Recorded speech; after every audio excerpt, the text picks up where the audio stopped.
Let's look at the events that took place in Kershaw, South Carolina, on December 26, 2011. A 30-year-old woman named Hope Melton called her grandmother to express her fear that someone was following her while she was driving on a rural road. Unfortunately, the call was cut off before Hope could provide more details. To investigate the case, the police reviewed CCTV footage, which helped them identify the suspect. Hope Melton, whose full name was Beverly Hope Roscoe Melton, was born on December 4, 1981, in Kershaw, South Carolina. She was the daughter of William Roger and Elizabeth Ray Hodge Roscoe. Hope graduated with honors from Chesterfield High School in 2000, where she participated in various organizations, including the Beta Club, the Vocational Honor Society, the Health Occupations Class, and the Chorus. At the time of her death, she was managing T&T Country Store in McBee, South Carolina, and actively attended Lancaster Church of God, where she taught children's church. Hope had been happily married to Gary Lee Melton for just over a year, and they were excited about starting a family. Unfortunately, Christmas 2011 was the last holiday they spent together.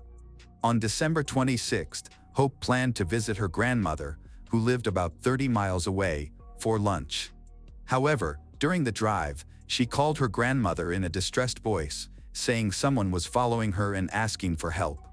The call was suddenly disconnected, leading Hope's mother and grandmother to rush out to search for her. About 5 miles from their location, they noticed Hope's car parked on the side of a rural road, but Hope was missing. Her grandmother immediately called 911. The call was sent to the county sheriff's office, and it was classified as a missing person case. Quick action is crucial in such situations.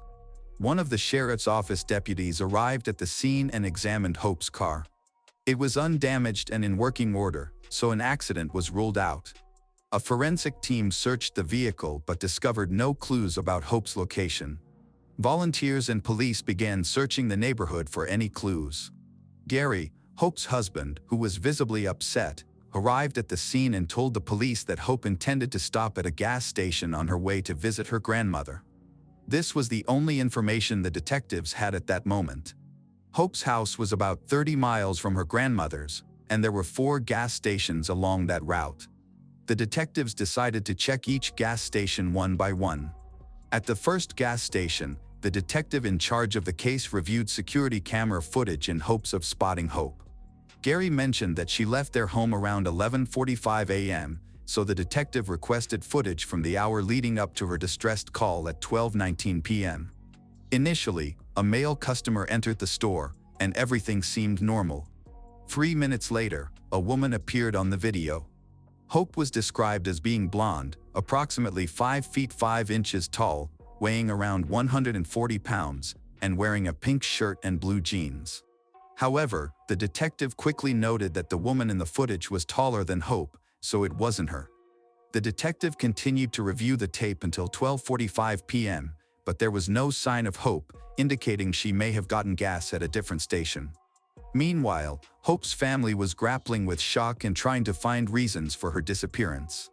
They were hopeful that she was safe and would return home soon. The detective investigating Hope's disappearance visited a second gas station located just 10 miles from where her abandoned car was discovered.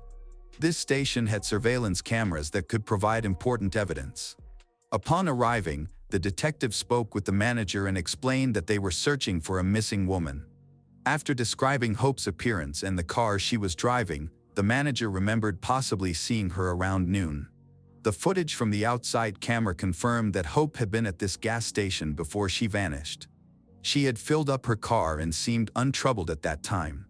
Another camera recorded a man holding the door open for her as she entered the store. After buying gas, Hope left the store looking cheerful, as if she was eager to spend time with her grandmother. Upon reviewing the video again, the detective became more interested in the man who had opened the door for Hope than in Hope herself. The footage showed a man in a white cap following her inside. He glanced at her while she paid for her gas and exited the store. The detective decided to focus on identifying the man in the cap, but the footage did not reveal any clues about his identity. The detective aimed to identify the car of a man seen in surveillance footage. One of the recordings showed Hope walking towards the store to pay for gas. At that moment, a dark minivan arrived, and a man wearing a white cap got out, but the license plate was not visible. The detective then switched to another camera that captured Hope driving away from the gas station. As she returned to her car, a gray car appeared, and its driver watched her leave. Neither this driver nor the man in the white cap followed Hope out of the gas station. The detective replayed the footage multiple times to catch every detail, convinced there were more clues in the gas station video. He returned to the footage of Hope walking back to her car and noticed another vehicle, a striking red Chevy. This car crossed the parking lot and headed toward the exit, following Hope as she drove away. The detective realized that he had seen this car tailing Hope right before her disappearance. With evidence that she had been followed from the gas station, the police needed to determine what happened next. The search party discovered alarming evidence 6 miles from Hope's abandoned car, a pink bracelet and a blood-stained blanket. Hope's husband identified the bracelet as a Christmas gift he had given her, raising serious concerns about her safety. On her way to her grandmother's house, Hope passed an office building equipped with numerous surveillance cameras. However, the building was closed for Christmas, making it difficult for the detective to find an office manager with access to the CCTV system. Eventually, he located someone who had the keys and could operate the cameras. The surveillance system only recorded when there was movement, so the detective began reviewing footage from just after noon. He saw Hope's car enter the frame at 12:06 p.m., followed 2 seconds later by the red Chevy seen at the gas station, which was trailing just a few yards behind her. Both vehicles were heading north toward the wooded area where Hope's car was discovered. Although the footage did not clearly show license plates, the red Chevy was recognizable, leading the police to issue an all-points bulletin, APB, for it. It took about an hour or two before this red vehicle was stopped by police on a street in Jefferson, South Carolina. The driver was 23-year-old local resident Nicholas Miller. There was no one else in the car besides him, and he was very nervous when the police pulled him over. Perhaps he had something to hide. He was brought to the police station, where a detective questioned him. Miller answered all questions evasively. The detective asked Miller to describe how he had spent the day, what he had been doing, and where he had been. Miller replied that he had spent the morning shopping at a Walmart store 30 minutes away. He then drove back to Jefferson. Police requested a search warrant for Miller's car, and the detective investigating Hope Melton's disappearance went to Walmart, where Miller said he shopped. Police had to check his story. The store had numerous cameras recording everything that happens on the sales floor. He was driving a red Chevy, and at about 10 a.m., his car pulled into the parking lot. When the driver got out, the detective saw that it was indeed Miller. So far, his story was confirmed. He just walked into Walmart like it was a normal day, like hundreds of other shoppers, and nothing out of the ordinary seemed to be going on. It seemed like he was just going about his normal business. He didn't take a shopping cart or shopping basket, but as the tape played, the detective realized that Miller was no ordinary shopper. He seemed to be just hanging around the store, uninterested in the merchandise being sold there. Perhaps he was in the store for an entirely different purpose. At one point, the detective noticed that Miller was following a woman, who was not paying attention to him but was minding her own business. Reviewing the footage further, the detective became convinced that his assumption was correct. Wherever the woman went, Miller followed her. However, a few moments later, she reappeared in the footage again, this time with a man. At this point, it would be safe to assume that Miller realized that this was an unrealistic target for him. A few minutes later, the couple left the store. Investigators speculated that the woman may have been lucky to escape. After a few more minutes, cameras captured Miller leaving the store. As he exited Walmart, it appeared that he was frustrated because a potential target had slipped from his grasp. We can only assume at this point that he was heading back to Jefferson, where he would eventually meet Hope at a gas station. Hope's family had hoped for her safe return home, but when the police obtained a search warrant for Miller's car, it became clear that something terrible had happened to Hope. While examining the car, forensic investigators saw blood spatter on the passenger side fender and on the driver's side bumper. They also found Hope's wallet in Miller's car. Now that the authorities had new evidence, the decision was made to question Miller again.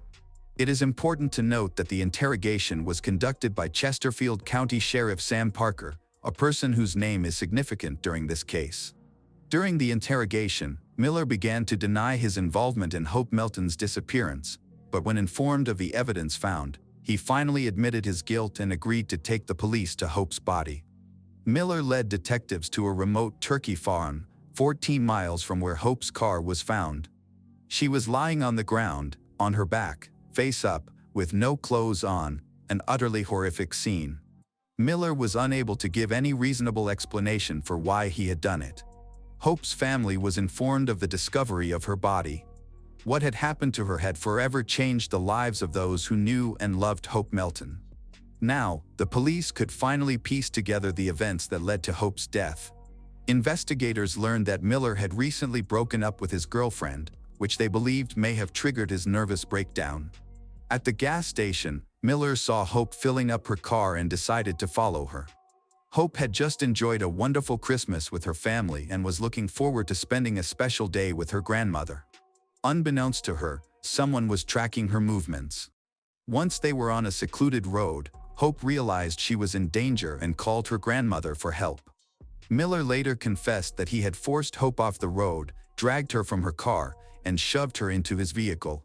He then took her into the woods, assaulted her, and committed further atrocities.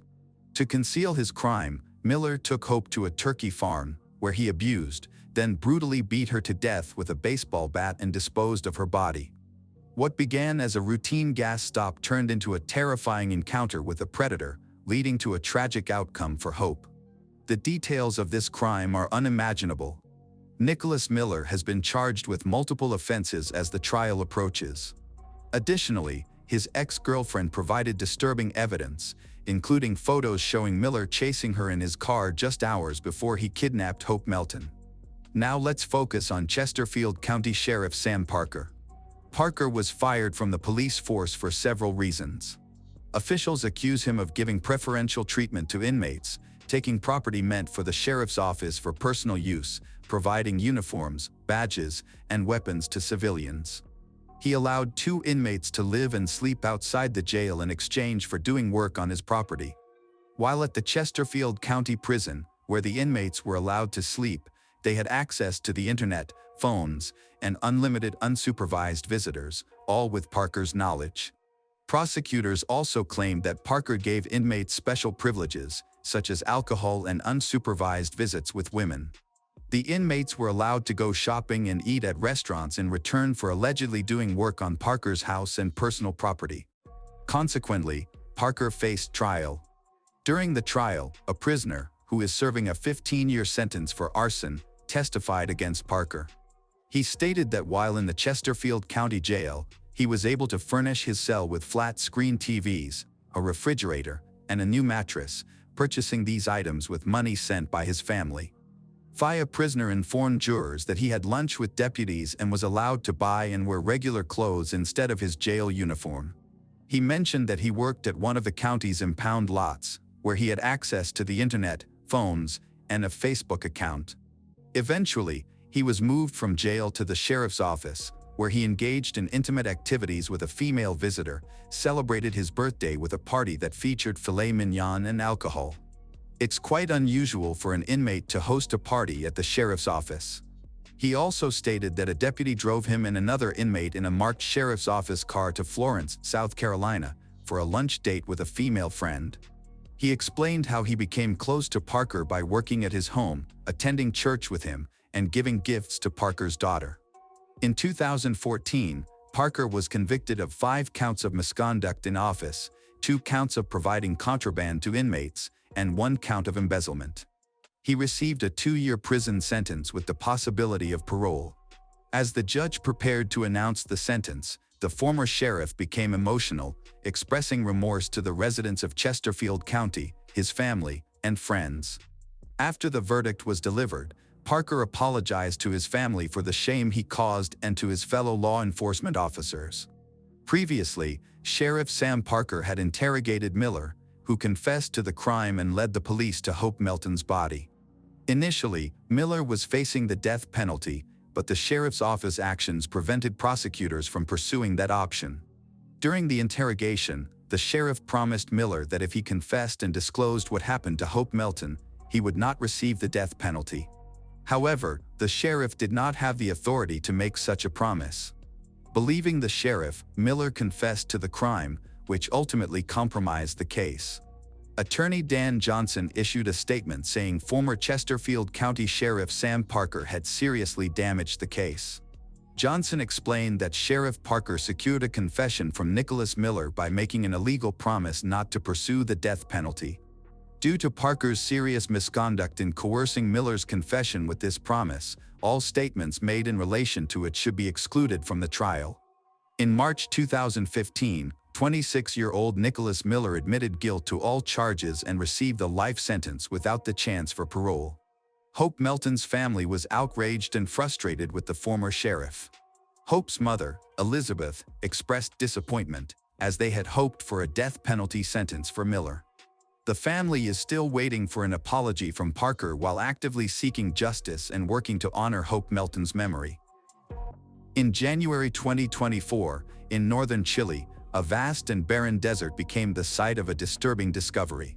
Human remains were found buried beneath the sand near the city of Calama, an isolated area where the harsh climate can preserve bodies for a long time. Their thorough examination indicated that the remains had been intentionally hidden. The rocky terrain made digging challenging. Authorities later confirmed that the remains belonged to a woman.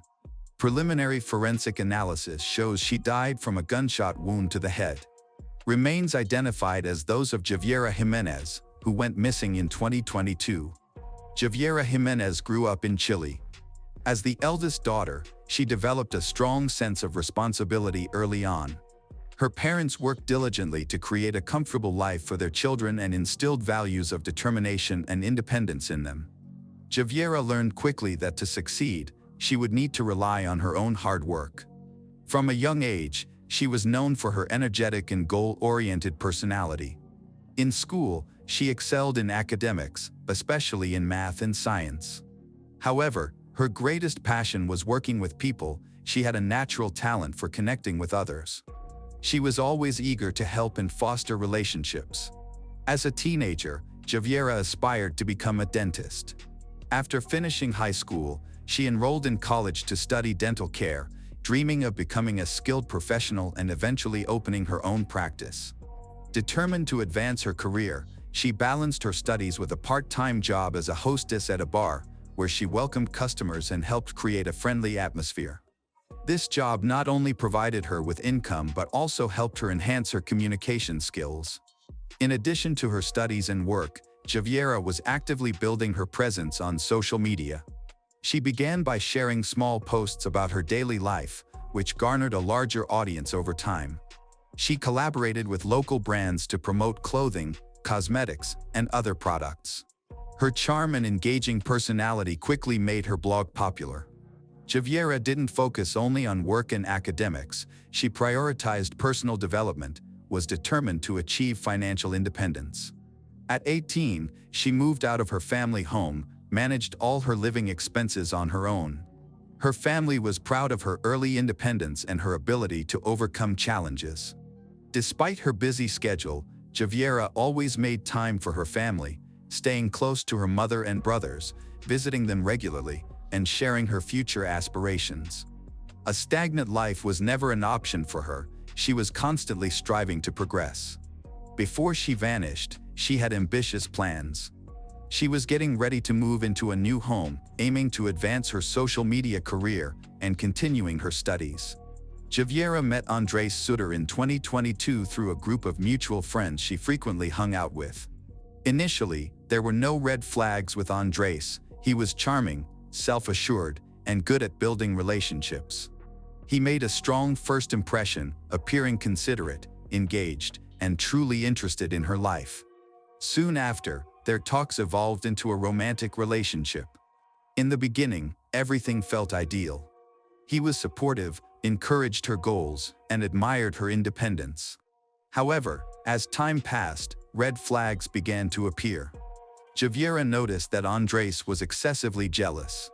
He was uncomfortable with her job at the bar, monitored her interactions, and frequently asked where she was, who she was with. His behavior became increasingly intrusive. He would show up unexpectedly, even when she had told him she was busy. He went through her phone, questioning every new contact. His jealousy became unreasonable. He particularly disliked it when Javiera spent time with friends, especially if men were present. Soon, other troubling issues emerged. Andres was often unclear about his own activities. He didn't have a steady job but always seemed to have money. When she inquired about his work, he avoided giving direct answers. Over time, Javiera discovered that Andres's name was associated with certain groups involved in illegal activities. Among a small circle of friends, rumors circulated that he might be involved in criminal activities, including theft and the illegal trade of copper. The turning point in Javiera and Andres's relationship occurred when Javiera discovered that Andres was living a double life. She wanted nothing to do with illegal activities and didn't want to be involved with someone who could put her in harm's way. Eventually, she decided to end their relationship, stating that she couldn't see a future with him. However, Andres refused to accept her decision. He continued to pursue her, calling her frequently, showing up uninvited, and trying to persuade her to return to him. He dismissed her rejection, believing that she would eventually change her mind. As Javiera started to avoid him, Andres became even more persistent, threatening her by claiming he knew everything about her and wouldn't allow her to leave. Javiera had no idea that their breakup would have serious consequences. On August 26, 2022, Javiera's day began like any other. She and her mother, Gladys Galagillos, went to a shopping mall, had lunch, and discussed the changes coming in Javiera's life. Javiera is moving out. She was excited about this new chapter. During their conversation, Javiera expressed her ambitions for the future. She discussed her goals of advancing her career, increasing her income through social media, and completing her education. Her enthusiasm and drive were evident. Her mother felt happy seeing her daughter so excited. After their outing, they returned home, where Javiera assisted her mother with household chores, then folded the things into the suitcase. Later that evening, before leaving, Javiera mentioned to her mother that she intended to spend the night at a friend's house. This was not unusual, as she often stayed over with friends. Once she arrived, she and her mother continued to text each other, as they usually did. Everything seemed perfectly normal. However, as midnight approached, a text arrived that changed everything. Andres messaged her, "I found your dog." This news was monumental for Javiera, as her dog, Lucky, had been missing for a few days, and she had been searching tirelessly. She had even posted on social media, offering a reward for Lucky's safe return, so she immediately reacted to Andres's message. Then she stopped texting her mom. A few hours later, all attempts to contact her by phone were unsuccessful.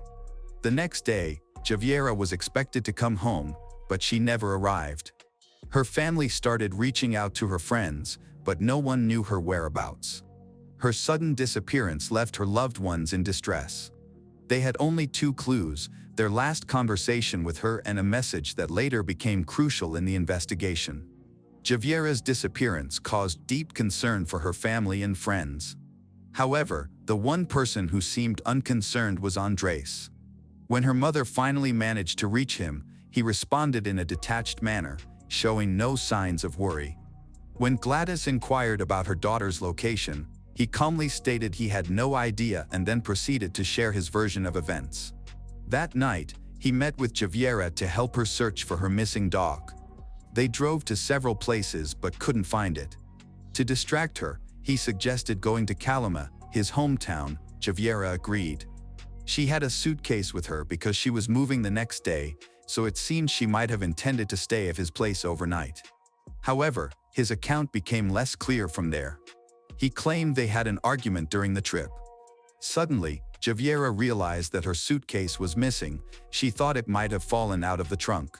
Distressed, she insisted they go back to look for it.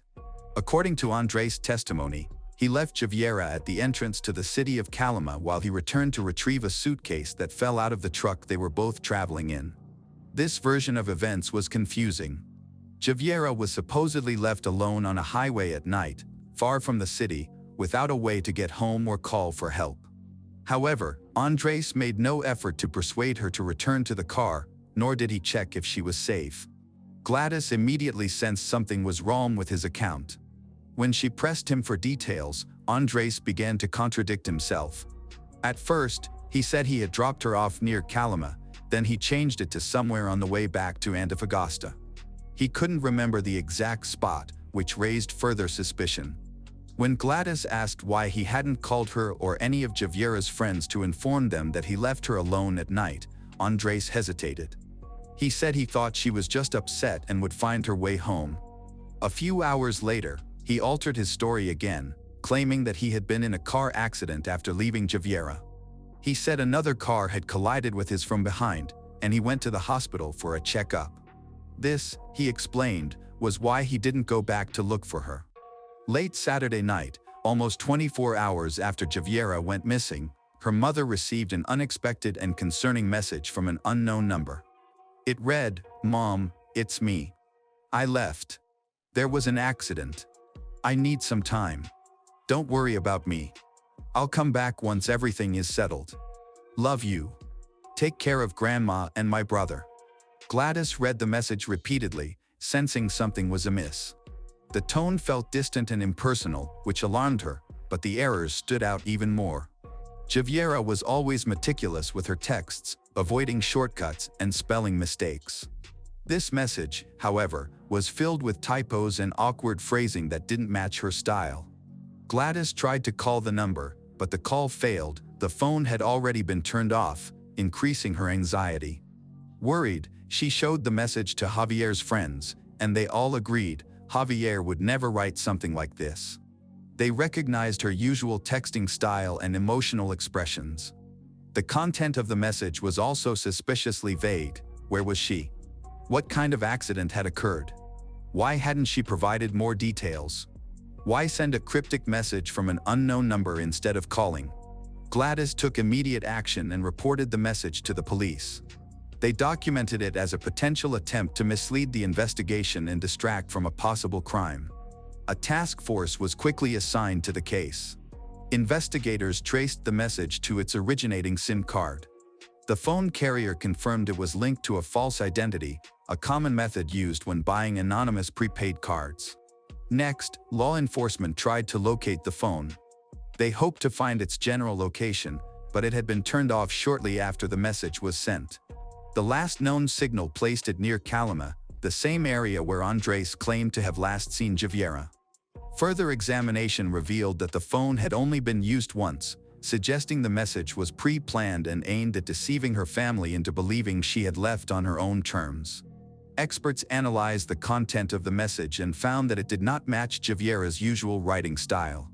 The errors and unusual phrases were clear indicators that it was not written by her. This finding became a crucial piece of evidence, suggesting that the message was fabricated and indicating that Javiera did not disappear voluntarily.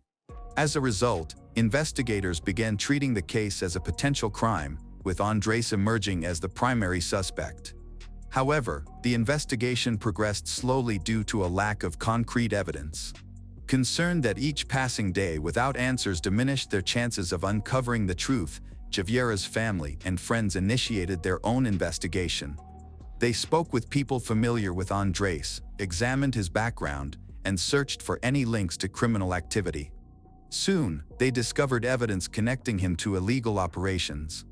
Through shared contacts, they found individuals who claimed Andres had participated in stealing copper from trains and was allegedly part of a group that extracted and sold metals on the black market. Furthermore, accounts of his aggressive behavior emerged. Those who knew him described him as having a short temper and a tendency to get into conflicts, often involving physical fights, and an inability to tolerate being contradicted. These details increased the family's concerns. If Andres had a history of aggression, he was certainly capable of committing a serious crime, particularly in a moment of rage. Javier's friends recalled that she had confided in them about Andres becoming increasingly controlling and obsessive. They found old messages where she expressed worry that he was tracking her, calling her several times a day, and demanding to know her whereabouts. While her loved ones continued to search for answers, the police conducted a forensic examination of Andres's car. Since he was the last person known to see Javier alive, his truck could contain important evidence. Inside the truck, investigators discovered traces of blood. Initial analysis showed stains on the passenger seat and the interior of the door. They also found fibers that seemed to match the clothing Javier was wearing. The blood samples were sent for DNA testing. A few days later, the results confirmed the worst fears: the blood belonged to Javiera Jimenez. This revelation completely undermined Andres's claim that he had simply dropped her off on the highway. If she had left his truck voluntarily, why was her blood found inside? And if she had been injured, why didn't he report it? Police obtained GPS data from Andres' vehicle, which revealed that on the night Javier disappeared, he was driving towards Calama. However, instead of taking the main road, he opted for a side road that led into the desert. His car remained in that isolated area for a long time before it continued on its way. This discovery became a significant turning point in the case, leading investigators to suspect that a crime may have taken place there or that evidence was concealed. When Andres learned that the police had received forensic results, he understood that his arrest was imminent. His behavior changed. He ceased communication with everyone, including those he previously trusted. The day before he was scheduled to be questioned by police, he suddenly packed a bag and left his apartment. Surveillance cameras recorded him exiting the building with a small backpack and getting into a car. Neighbors later confirmed that he left in a hurry and did not return. Authorities quickly issued an arrest warrant for him, but by that point, he was already gone. Further investigation showed that Andres had used false documents to cross the border, making him a fugitive. His name was added to an international criminal database, but he managed to evade capture. For Javier's family, the only option was to continue seeking justice and waiting. They believed strongly that he would eventually slip up again. When he did, they were confident that the law would catch up with him. Law enforcement's initial efforts to catch Andres were unsuccessful. They found his abandoned car on the outskirts of Antofagasta, but he was missing, indicating he had carefully planned his escape. Phone records revealed that, just hours before disappearing, he had contacted several people already under investigation for criminal activities, suggesting he used these connections to vanish.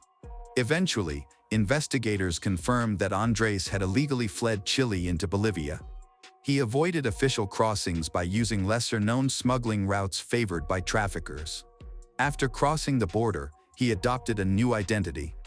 For months, he successfully evaded capture, fully aware that authorities were searching for him. Despite the challenges in the investigation, Javier's family refused to lose hope.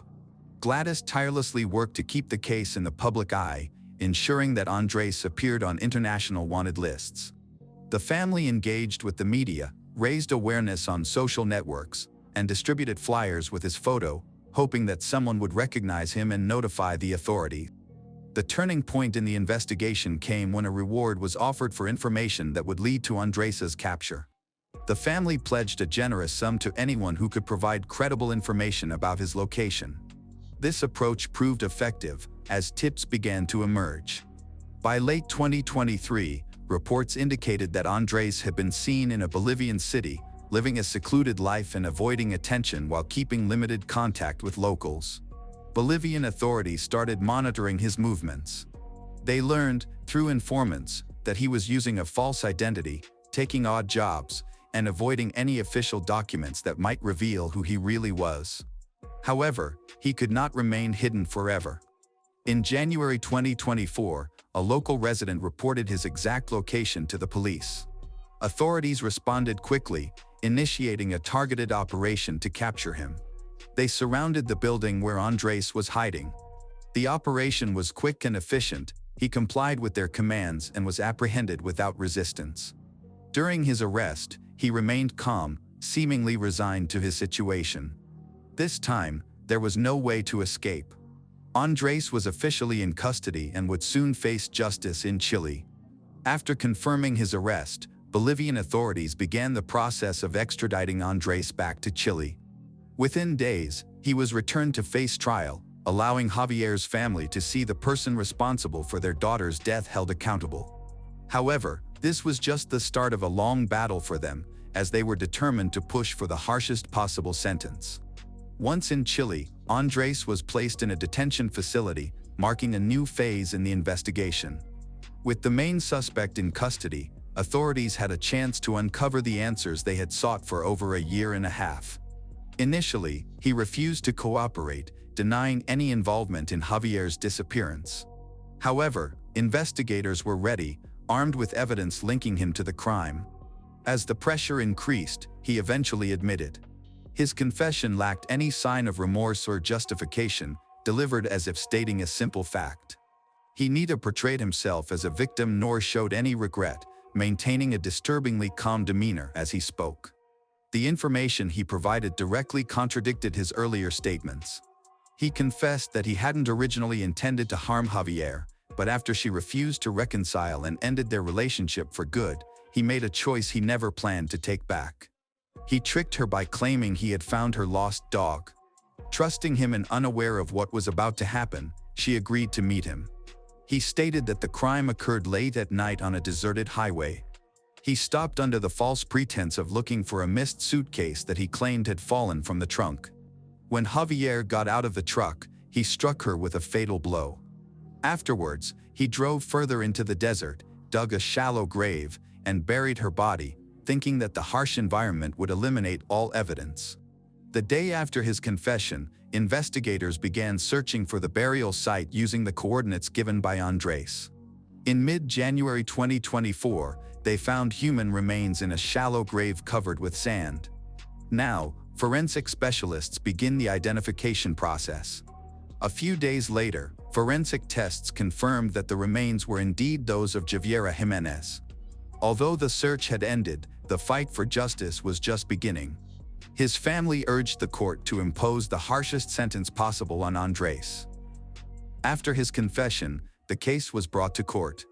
There was no doubt about his guilt. His own words, along with the evidence and the discovery of Javier's body, made that clear. It was now the court's responsibility to decide his punishment. Javier's family insists on the harshest penalty, life in prison without parole.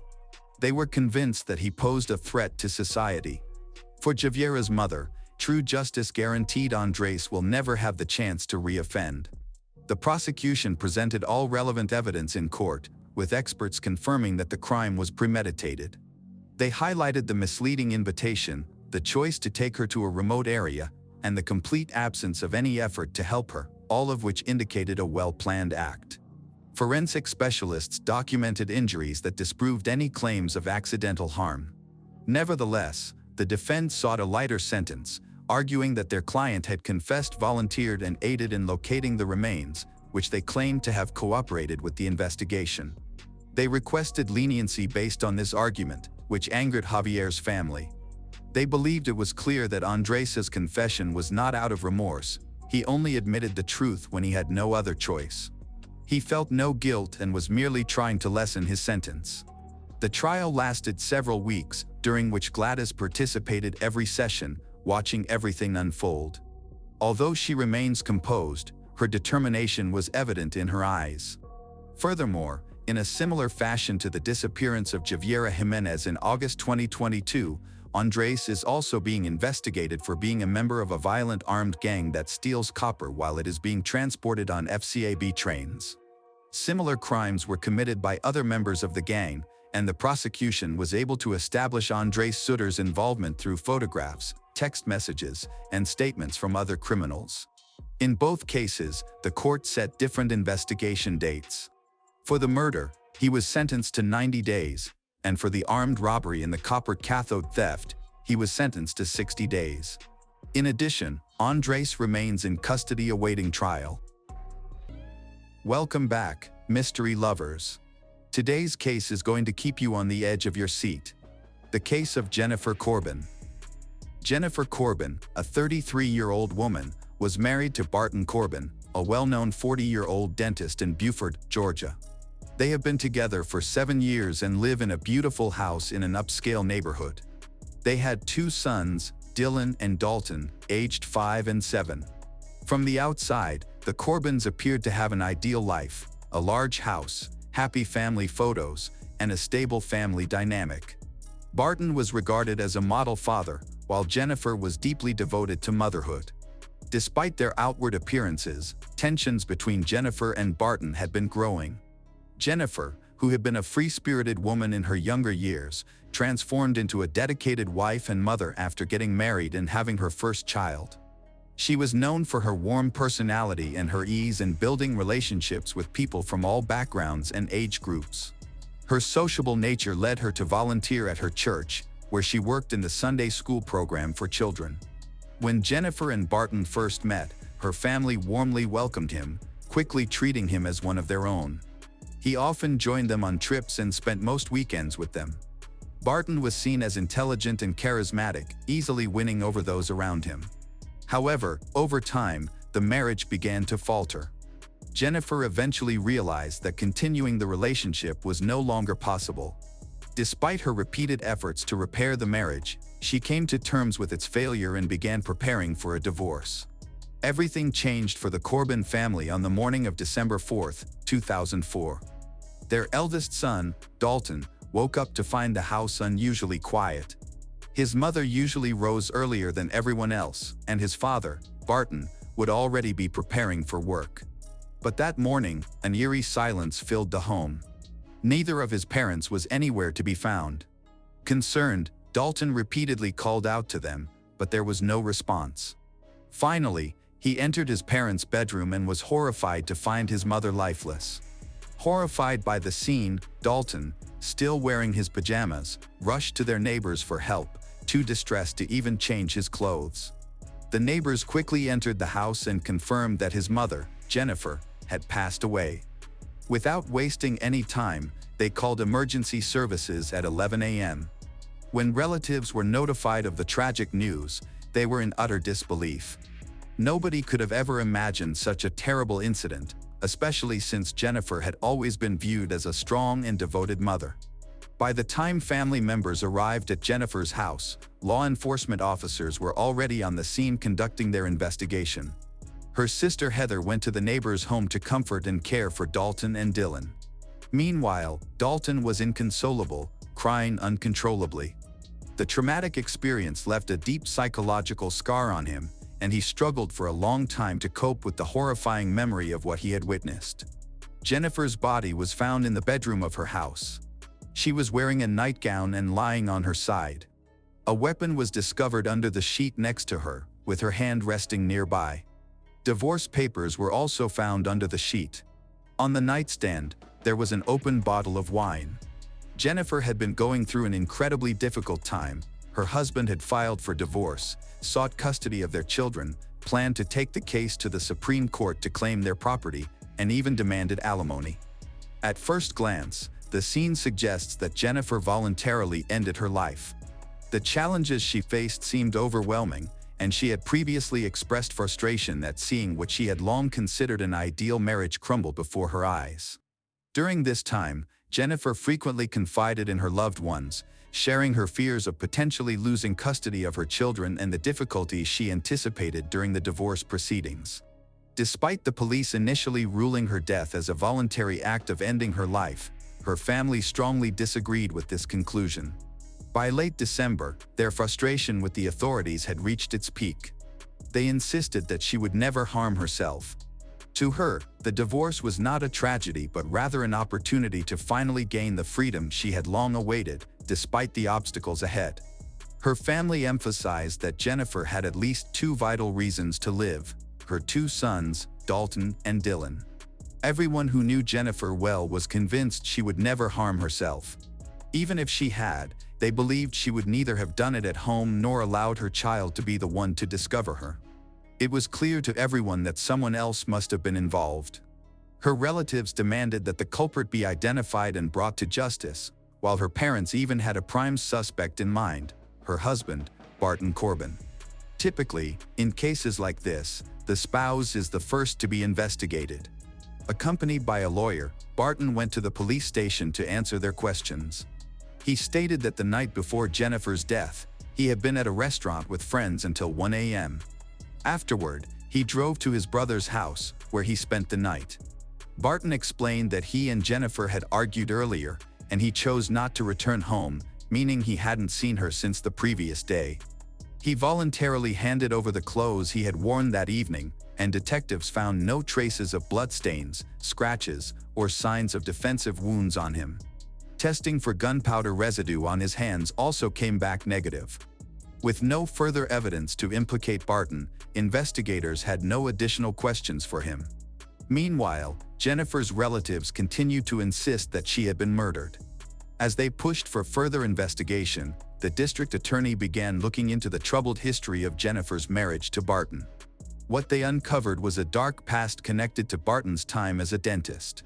While investigators delved into Barton's background, they discovered that 14 years prior to Jennifer's death, he had been involved in another romantic relationship that ended under similarly suspicious circumstances. During that time, Barton dated a fellow dentistry classmate named Dolly Hearn, a bright, cheerful, and beautiful young woman. Interestingly, Jennifer's family had never heard of Dolly until the investigation began. But what had happened to Dolly? According to Dolly's sister, she met Barton in their third year at Georgia Medical College, where they were both studying dentistry and living on campus. Initially, the relationship seemed fine, but over time it grew strained and became increasingly aggressive. Witnesses recalled that as the relationship deteriorated, Barton became overly jealous and verbally abusive. Dolly eventually decided to end the relationship. However, following the breakup, her life took a troubling turn. A series of strange and unsettling incidents began occurring, leading Dolly to consider contacting the police. Her apartment was broken into, the windows of her car were smashed, paint was poured into her gas tank, and a parcel was stolen from her mailbox. Later, an essential coursework file containing a patient list from a dental clinic mysteriously disappeared. One particularly concerning incident involved someone breaking into Dolly's apartment and swapping her contact lens solution with hairspray. The most concerning incident, however, was the disappearance of her cat, which was never found. At first, Dolly dismissed these occurrences as mere bad luck, a rough patch in her life. But as the incidents mounted, she began to recognize a pattern. These were not random coincidences. Dolly felt targeted and tormented. She confided in friends and family, convinced that her ex-boyfriend Barton, who had been struggling to cope with their breakup and behaving aggressively, was responsible. Determined to catch Barton in the act, Dolly attempted to secretly record a conversation with him, hoping he would confess to his actions. However, Barton grew suspicious and abruptly ended the conversation. After that meeting, the unsettling incidents in Dolly's life began to taper off. Still, she lived in fear, avoiding being alone in her apartment and worrying about the possibility of future attacks or ambushes. As summer vacation approaches, Dolly gradually returns to her normal life, leaving all her problems behind and believing that Barton has ceased to harass her. She even attended her brother's graduation, looking radiant and happy. Tragically, no one could have predicted that she had only a few days left to live. On the afternoon of June 6, 1990, Dolly's neighbor discovered her lifeless body in her apartment. She died from a single weapon wound to the head. A weapon was found on her lap as she sat cross-legged. The weapon wound on the right side of her head led detectives to conclude that she had voluntarily ended her life. Similar to Jennifer's case years later, Dolly's death was quickly ruled as the end of her life. Unfortunately, due to the lack of investigative rigor in the 1990s, such cases were often inadequately examined. The presence of the weapon and the fundamental circumstances surrounding her death were accepted at face value, and the case was closed without additional investigation. Dolly's family, like Jennifer's relatives, is convinced that Dolly could not have voluntarily ended her life. They found it difficult to accept that such a bright, beautiful, and cheerful young woman, full of potential and showing no signs of depression, would voluntarily end her life. Both her mother and sister insisted that Barton should be investigated, especially because there had been a difficult breakup shortly before the tragedy, and his behavior had been suspicious. Although Barton was interrogated in the 1990s in connection with these suspicions, the authorities were unable to find concrete evidence linking him to a crime. Barton denied any involvement, and the investigation was eventually dropped, concluding that Dolly had voluntarily ended her life. Nonetheless, the case was never officially closed, thanks to Dolly's family's determination to seek justice. Her relatives tirelessly urged law enforcement to fully resolve the case. Even independent experts hired by the family concluded that Dolly's death was likely a voluntary act to end her life. Her mother, however, refused to believe that there was any good reason for her daughter to do so. Her mother maintained that Dolly had lived in fear of Barton during her final months and held him solely responsible for her death. Barton was described by his peers as intelligent and highly perceptive. His mind and ability to manipulate others often complicated matters. However, not everyone was deceived by him. For instance, one of Dolly's classmates believed her fears about Barton and repeatedly urged her to take precautions. Following this advice, Dolly decided to purchase a weapon for self-defense. Despite her financial difficulties, her father came to her aid, lending her a weapon and warning her that if she did not confront Barton, her life would be in danger. Tragically, his warning proved true. However, there was no evidence to implicate Barton in Dolly's death. Her case remained unsolved for 14 years, until the death of Jennifer. The circumstances of Jennifer's death, including the weapon used and the staged nature of the scene, bore striking similarities to Dolly's case. Upon further investigation, authorities reopened Dolly's case and re-examined both incidents. They had no substance abuse, no criminal activity or negative influences, and no apparent reason for them to voluntarily end their lives. The only connection between them was Barton.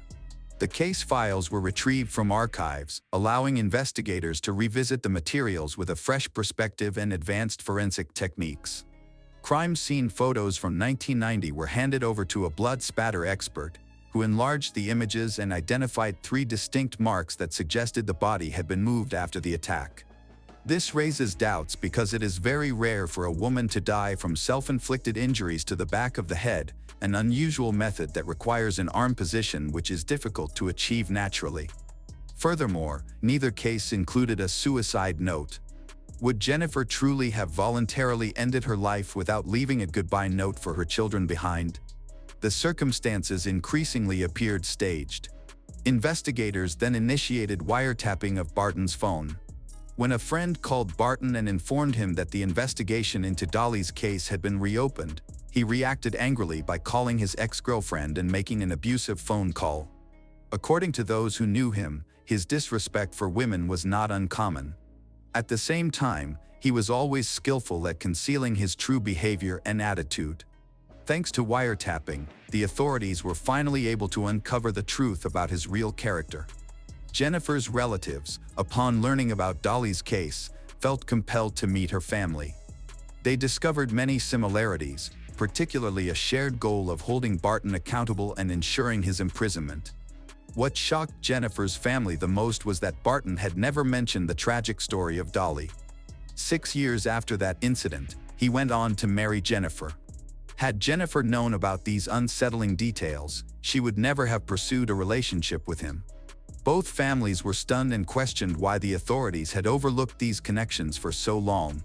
Even 7-year-old Dalton, who found his mother's body, told detectives during their first conversation that he believed his father was responsible for her death. Those who knew Barton were well aware of his explosive temper. Jennifer's family recalled that, for years, he frequently had angry outbursts, often directed at her or their sons. Toward the end of their time together, arguments became a daily occurrence. Shortly before her death, Jennifer confided in her mother that she no longer loved Barton and was staying in the marriage solely for the sake of their children. However, she has recently realized that Barton's presence was not benefiting their children. According to her family, the turning point occurred on Thanksgiving in 2004. During the holiday, Barton suddenly declared that they needed to leave. Not wanting to provoke an argument, Jennifer gathered their sons and left with him. That evening, she called her sister and revealed that Barton had attacked her in the car, in front of their sons. The following Monday, Barton filed for divorce. He demanded ownership of the house, custody of the children, and alimony. 2 days later, Jennifer caught him going through her purse. He stole her personal diary and cell phone before leaving the house, running over her foot with his car as he drove away. Nevertheless, she did not report him to the police. At this point, Jennifer began fearing for her safety. Only 3 days later, she was found dead. Her family was shocked by Barton's reaction to the news of her death. He showed no emotion, no sadness or shock. His cold demeanor immediately raised suspicions among investigators. While his reaction suggested guilt, it was not enough evidence to charge him. Prosecutors required concrete evidence connecting Barton to the weapon discovered near Jennifer's body. Upon investigation, they discovered that the weapon was a rare, older Smith & Wesson model. Its serial number was traced back to a dealer in Alabama, who had sold it in 1957. This discovery provided investigators with an important lead. They learned that Barton had a close friend in Alabama named Richard Wilson, a weapon collector with a particular interest in rare models. Richard and Barton had been friends since their college days. Investigators decided to interview Richard on December 15, 2004. During the interview, he stated that he had only vaguely heard about Jennifer's death and knew none of the details. He claimed that Barton had merely mentioned his wife's death without offering any specifics. He also denied knowing anything about firearms related to the incident. Unfortunately, the encounter did not provide investigators with any useful information. The police then shifted their approach and decided to track the geolocation of Barton's mobile phone. Barton claimed that on the night of his wife's murder, he had been out of town with friends and had later stayed at his brother's house, returning only the following morning. He insisted that his wife and children were alone at home that night. However, the estimated time of Jennifer's death was around 2 a.m. Phone records revealed that Barton's mobile phone was near the house at the time of her death. This revelation destroyed Barton's alibi and significantly heightened suspicions, marking his first major misstep in the investigation. Based on data from local cell towers, Barton had arrived at Jennifer's house at approximately 1 a.m. and left at around 2 a.m., aligning precisely with the time of Jennifer's murder. A neighbor also reported seeing a car resembling Barton's near the house that night. Furthermore, the trajectory of the bullet and the path it entered Jennifer's head did not match the angle or location consistent with her self-harm. Blood samples from her face also showed a nearly 180-degree change in the direction of flow, contrary to what would normally be expected in a case of self-harm. A detailed forensic analysis of the bullet trajectory and gunshot residue further revealed that it would have been physically impossible for Jennifer to have held the weapon in such a manner to attack herself. Strangely, no fingerprints, neither hers nor anyone else's, were found on the weapon. This strongly suggests that the weapon was wiped clean after use. If Jennifer had died instantly, the question arose, who could have done this? Being a dentist, Barton would have had access to latex gloves, which he could have used to handle the weapon without leaving fingerprints. Another critical piece of evidence was the absence of gunpowder residue on Jennifer's hands.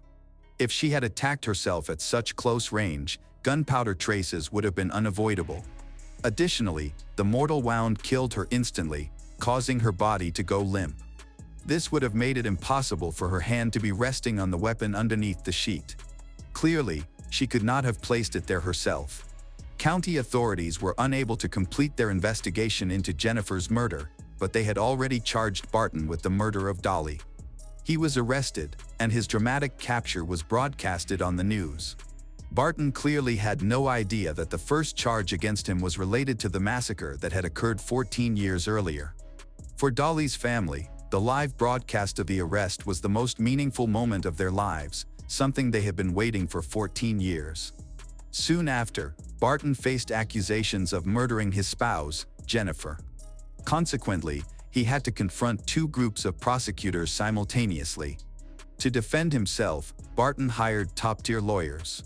During the preliminary hearing, Barton's defense attorney argued that Jennifer and Dolly had voluntarily taken their own lives, claiming that the link between Barton and the cases was purely coincidental.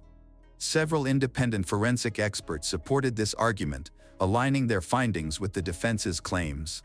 Additionally, the defense insinuated that renewed interest in Jennifer's case had reignited suspicions about Dolly's death, accusing investigators of drawing superficial and unfounded conclusions in both cases. The prosecution, however, highlighted the improbability that two women, Jennifer and Dolly, both romantically involved with the same man, would die in similarly tragic circumstances as mere coincidence. While the prosecutor's office presented strong evidence, the defense skillfully challenged these claims. For example, they argued that the blow during the Thanksgiving altercation was not an act of domestic violence but an unintentional slip, a point that could weaken the prosecution's case. As for the absence of fingerprints on the weapon used in Jennifer's murder, the defense explained that the textured surface of the handle made it difficult to produce clear prints, a claim supported by some forensic experts. In the Supreme Court, the defense aimed to counter the prosecution's arguments by highlighting procedural errors in the investigation and methodically addressing each point. They proposed alternative explanations, such as the possibility that gunpowder particles were trapped in Jennifer's hair, which could account for the absence of traces on her hands.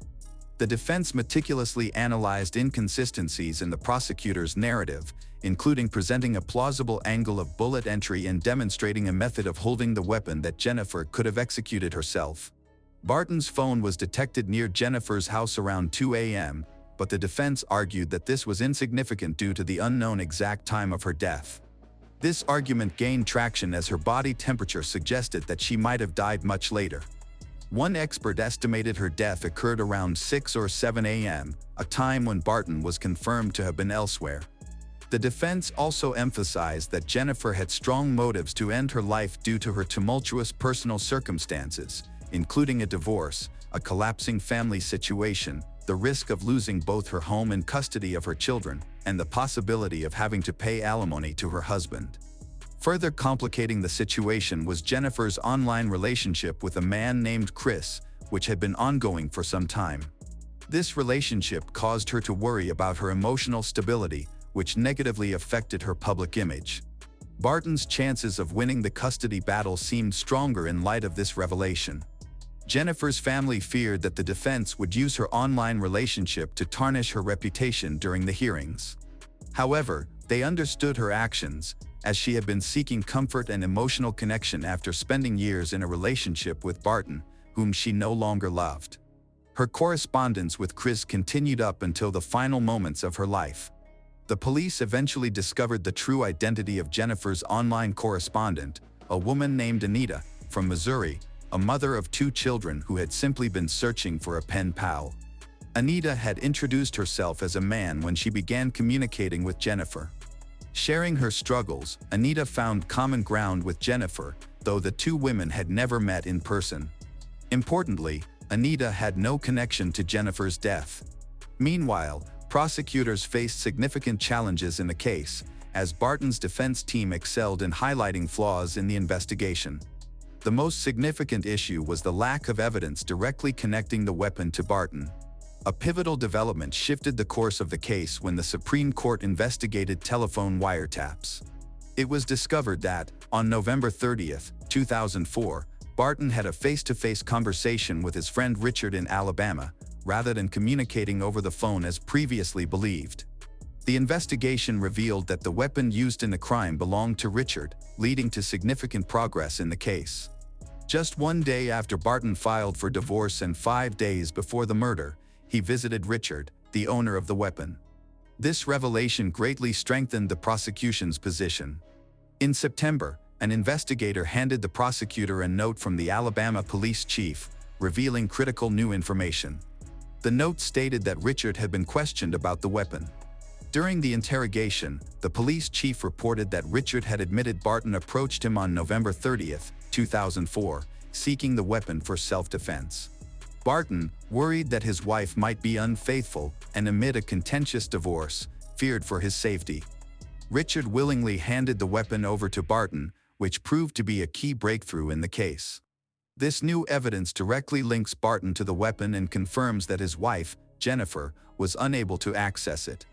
A major challenge for Barton's defense team arose just days before the trial was set to begin, when this critical information was revealed. The development gave the district attorney newfound confidence in securing a conviction. The prosecutor approached Barton's lawyers with a final offer. If Barton confessed to the murders, he could avoid capital punishment and instead face life imprisonment with the possibility of parole. This was an important consideration, as both Dolly's and Jennifer's cases carried the potential for the death penalty. After discussions among authorities across various counties, a deal was negotiated. Barton would receive life imprisonment with parole eligibility if he admitted his guilt. Barton's attorneys presented the offer to him, and after careful deliberation, an agreement was made. On Friday, September 15, 2006, Barton appeared in court. Instead of mounting a defense for acquittal or fighting the possibility of capital punishment, Barton surprised everyone by confessing to the crimes. Faced with the overwhelming evidence amassed by the prosecutor's office, Barton understood that his chances of winning a jury trial were slim. He made the choice to confess, likely motivated by the desire to avoid the risk of execution and to secure a chance at life in prison.